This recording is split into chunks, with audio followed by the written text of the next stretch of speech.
Esta ley de acompañamiento, para lo único que se preocupa es de rescatar personas, de ayudar a la gente que menos tiene, de poder garantizar la sanidad, de equilibrar a los funcionarios, de darle transparencia a la administración, de eliminar a los enchufados, de eliminar los sobres. Pues, que no les gusta, que no les gusta. Si yo sé que eso no les gusta, que en Mundo Sobre vivían más felices, porque claro, ahora dice usted, con 6 se ha subido el sueldo. Pues mire, la ley de acompañamiento del Gobierno de España y el presupuesto le sube el sueldo a Rajoy, se lo sube a la vicepresidenta, se lo sube a todos los ministros, se lo sube a todos los altos cargos, que sí, que es el 1%, que es el 1%.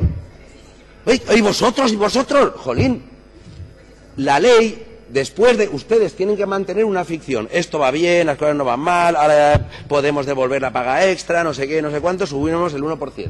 Y nos dice, comunidades autónomas, no creen ustedes disfunciones, más disfunciones entre los funcionarios de la Administración Central y la autonómica. Y después de muchos años les hemos subido el sueldo el 1%. Y me parece poco. Gracias.